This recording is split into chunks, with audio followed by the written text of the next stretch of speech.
What's going on, guys? It's Unknown Player here, and today with me once again talk about all the latest Destiny news and announcements from Bungie, everything you need to know about things happening in Destiny and coming up soon in terms of events and updates and stuff like that. So quite a few pretty interesting things to talk about, and still no official announcement of the actual winter event itself, or SRL, but we now have a pretty good idea of when to expect it based on what's happening over the next week. So first thing we'll talk about is Iron Banner is back next Tuesday, the 6th of December. So it's going to be the Rift game mode, pretty surprisingly. I do remember they said a few times at least on stream and on Twitter that you didn't think that Rift was a good fit for Iron Banner, and it probably wasn't going to make a return, and they don't think the community gave it a good response, and not many people seem to enjoy Rift as a mode. So they said they probably wouldn't feature it again, but here it is. So I guess it's going to be on next week Iron Banner, and maybe they want to switch things up a little bit, have something a little bit different. I think I'd personally honestly prefer Supremacy, to be honest. Even though it was a bit of a shotgun fest, I think Rift is a little bit too brutal if you don't play as like a 6-man team, and communicating is literally essential. So I'm not really a fan of it personally, but let me know in the comment section what you guys think. Do you prefer Rift, or would you prefer something like Supremacy or Clash or Control again?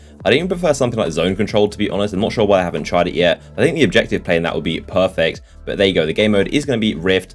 Now, in terms of the loot up for grabs, we've got the Scout Rifle, the Distant Star, which I'm really excited for. This essentially is the legendary Midar, which is actually a really rare archetype. So in Year 3, there are only 3 weapons that have that same rate of fire and impact, being the Midar, Angel's Advocate, which I recently did a video on my Fatebringer role, and also this thing, the Distant Star. So there are only 3 weapons in Year 3, and they actually have the same rate of fire and impact. So it's a very rare archetype, and it's really good in Crucible. It's a very good weapon, and definitely worth paying attention to.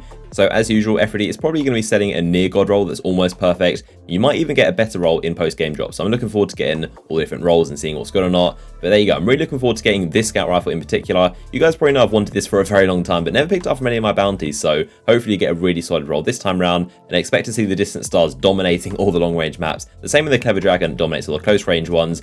So the other weapon also up for grabs is the Fusion Rifle, which I'm not really too bothered about myself. I don't really use fusions all that much, and I don't think this is a great one in particular. It might have good stats, but I'm not really much of a Fusion Rifle player myself. But there you go, the Fusion Rifle is also up for grabs. In terms of armor, we got the helmets and the class items. They're put on the hard mode Wrath of the Machine Rage Shader as well, which is why armor looks all black and red. But there you go, if you're still chasing 400, then expect a ton of class items and helmets, special weapons, and also primary in 400. And it should be pretty good in Fusion Fuel as always.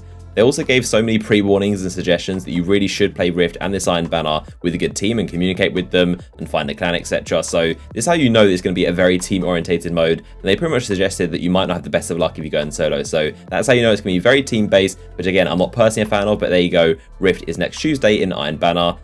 So on the topic of the winter event, they said soon after Iron Banner, there's going to be other things to play. If you own Destiny, Rise of Iron, you're already invited to the next party that the live team is about to throw. We'll talk more soon. So essentially, as a reminder, the winter event is going to be free to anyone that owns Rise of Iron. Obviously, the microtransactions aren't going to be, but if you do own Rise of Iron, you'll of course be able to access Sparrow Racing League for free. So seeing as Iron Banner is going to be next week, it would be safe to assume the winter event and SRL is going to kick off the following Tuesday, being the 13th of December. Of course, PSX is going on this weekend. Bungie is going to be showing off Sparrow Racing, so probably some trailers and websites and general news about the event over the next few days this weekend. So keep an eye on my channel. Any cool stuff that gets announced, I'll be sure to keep you guys up to date. And of course, after it's announced this weekend at PSX, we'll of course get a lot more info from Bungie. We should know the date and exactly when it's going to go down. And again, my guess is probably the 13th of December. Seems the most likely after Iron Banner ends.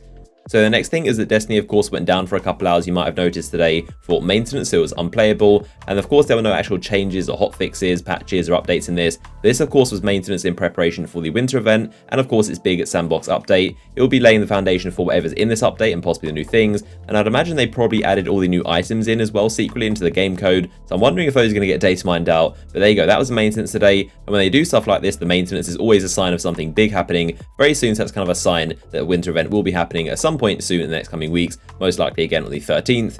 So something else that was also announced today was the beginning of the MLG game battle tournament, which will be now happening for Destiny. So for this first tournament, there's going to be a North American version and also a European version, just those two on PS4. And both those tournaments each have a prize pot of $500 for the winners, which isn't a massive amount, but I guess it's a start. And the game mode is going to be 3v3 skirmish. I'm sure it'll be streamed around a bunch on Twitch and maybe the official MLG channel. I'm not sure, but pretty cool to see the competitive scene for Destiny officially launching under MLG, which will probably grow as time goes on. And of course, the company MLG is now in by Activision as well, which is important to bear in mind. They were acquired in the last year or so, so Activision is definitely going to want to involve the newly acquired MLG with Destiny and sort of grow the competitive scene. And I'm sure Destiny 2 as well will have proper support later down the line as well.